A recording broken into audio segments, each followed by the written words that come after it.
trí dó híon náid táid beabhas dócha. Sí raibh seo bhríon ag réala na léamh dócha. Léamh na nuacht as Meiricea. Maid dé luin an ceathrú lá déag ná fór 2015. Neam siad dús faoi dheire tá brothal bhriste. Níl se chuite agus a bhí teachtain seo caite agus den chéadúir le rábhí dearan tá mé ag chathaid trabhasar arís seachas gearriste. Tá dhréan ag tainmh go cinnte ach mátá tá ein teocht tití go 60 nó 70 céim. Sílim go raibh sé 60 ar maidin agus tá teise imethe ar shiúl freisin. Cibé an nuacht as Meiricea de réir an New York Times an Meiricea chábhis. Mór fictúr an lé sin é tefií as a Tíre agus an Afghanistáin ag snámh I ddreo Oileán Lesbos sa ghréig tar éis go neacha máidín ná sin focail bheith a bheithan. Dinge a suchtí dinge inséite stócha. Lor go mé sin ar agla go bhfuil mé cumú focail agus a chábhis nach bhfuil. Séad teann líon le héir. Séadte? Teannta? Bailscithe? Inséite, dearan. Chua dinge inséite tóin faoi agus fágú sa bharge iad agus seo iad ag snámh I ddreo an Oileán. Níl is agam ché go fad agus atá siad an Oileán is léir gur cathú fáinní sábháilt a chocú feicim zenú fiche cín. Cibé Scial idirnáisiúnta Meiricea bhainneann sé leis na Stáit Aontaithe agus an Íráin. Cé go bhfuil an láithír seo in Oirirce chéile tá siad ag cruinniú nó ar éan ocail cibé cheist na dhéile. So mar sin tá siad a bheag ná bhór ag treidir chéile in ISIS in chuige Anbar, chuige atá gingach go maith ach sin san Iarracht dal an scéal. Ach I Baghdad seasann siad os chóir chéile seachas sa líne chéanna go fóill. Tá na Stáit Aontaithe ag gríosú rialtas sííteach na híráice chun níos mó sunníteach listáil san airm ach idir dálín tá rialtas sííteach na híráine ag chorinnéis sin. Ní dhearrann go mbeadh sé sáirithe ach bhfuil mé ag tafadú. Cai mé sin I cheiceáil.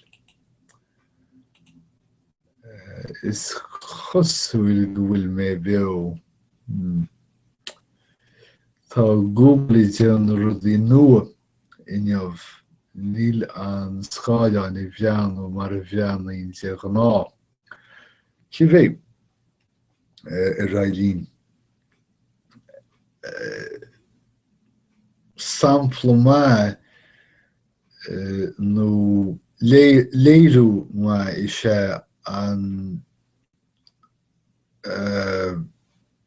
cuimhneas seo idir Meiricea agus an Íráin chastocht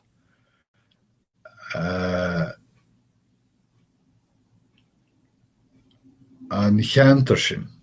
Is féidir a bheith ag troid le agus inai duine ag an am ceanna sa bhean is chosúil.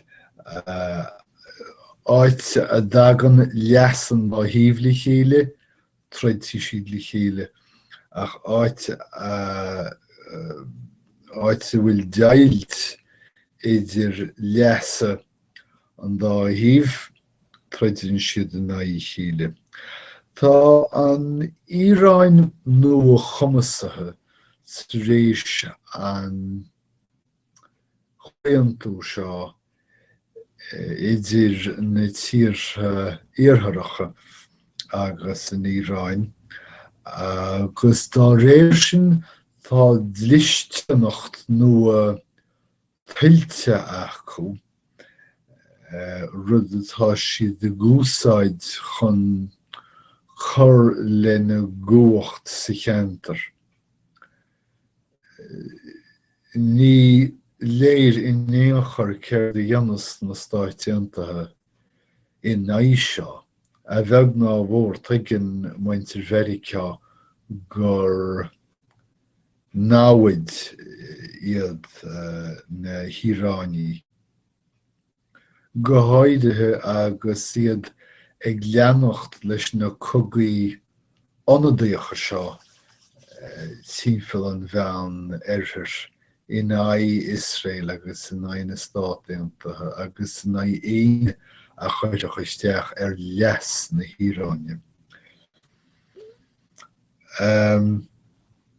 Scéal well Guinea Alt Meiricea a bhaint le airgeadas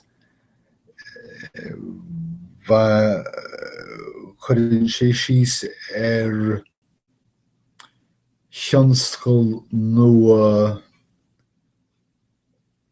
na níosachtaí líne. Tá Jamie Dixon, príomhfheidhmeannach JP Morgan Chase, ag tuairt le fios go bhfuil Silicon Valley iar na spéire agus ag teacht I dro na mancannaí móra. Agus go gaithfí na bancannaí doling lic leis an magart nua seo na bancannaí tradiisiúnta.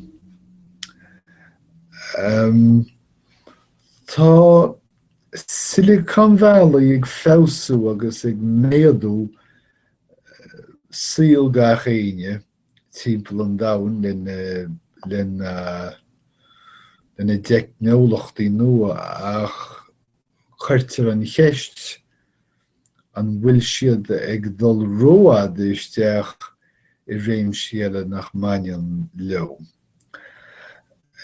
Is léir mátá ceann go lidir líne agat agus más féidir leat ard na manc seo a haringt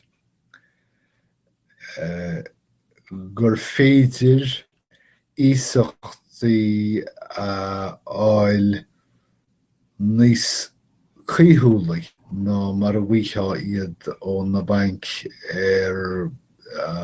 chabharníal na sráide agus tugtar an fearbhocht seo Mohammed Mansour mar hampla má Zenaib.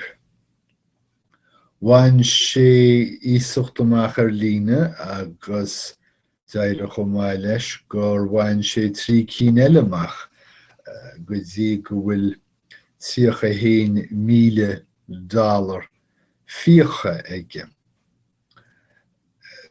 Tá difríocht mhór idir na bank seo líne agus na sean bank gúngálacha seo a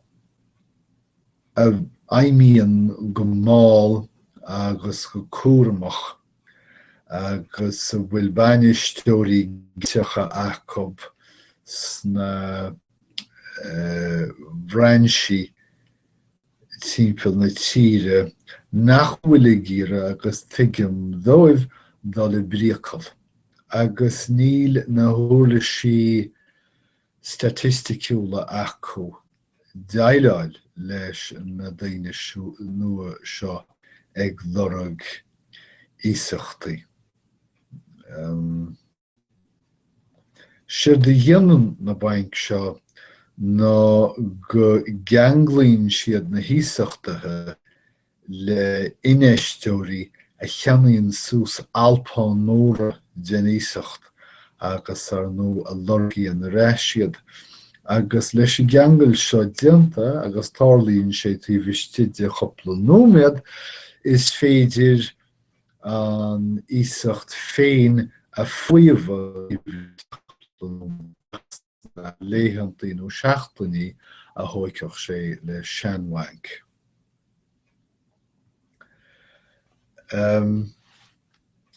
Tá scéal ar leathanach chlúdaí a New York Times gach lá. An lá seo baineann sé le Jeb Bush agus a stíl díospóireachta. Bhaid díospóireacht mhór idir na hiorthóirí poblachtánacha an teachtain seo.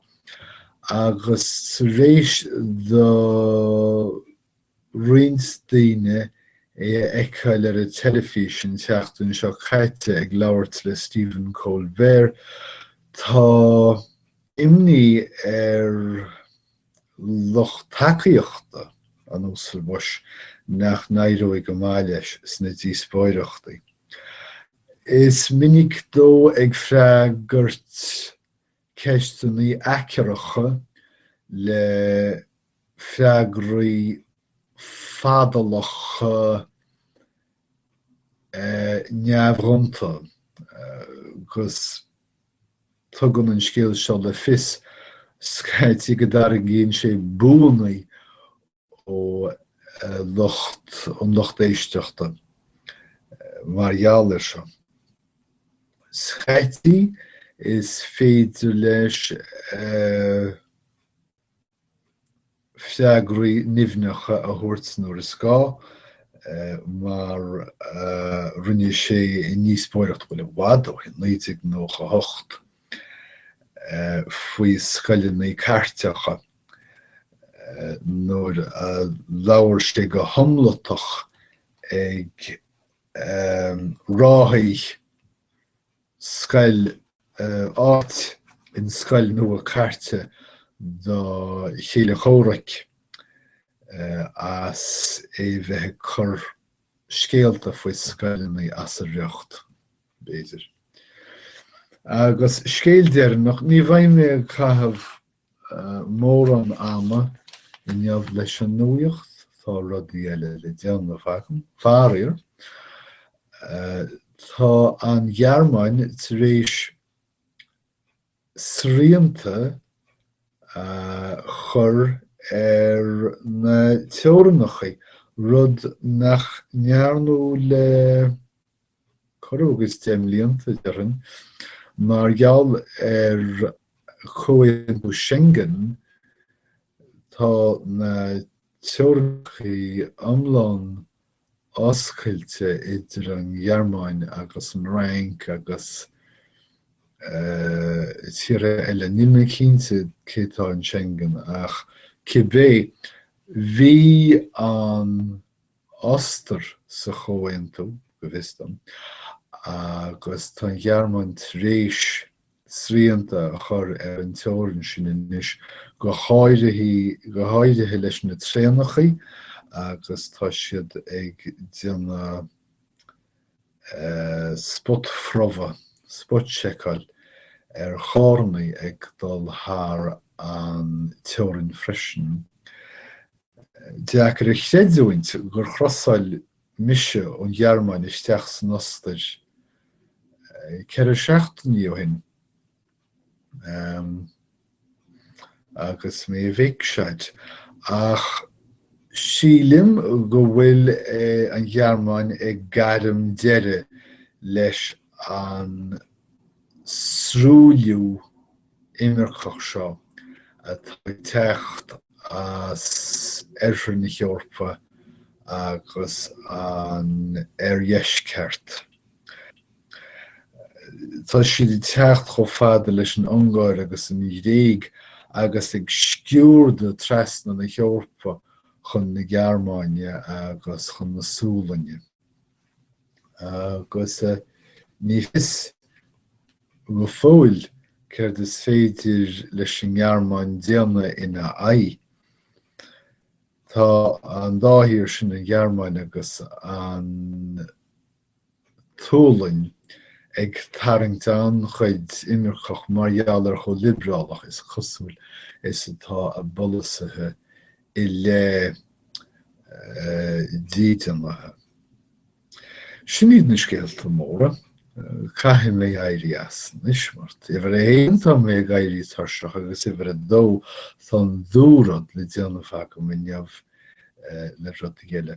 So idir an dálín bhím seachtain bhór waith a rih go léir agus tásúla gom go mbeidh muid ag go mbeidh sibhrigéiste le mar ríis sarwad.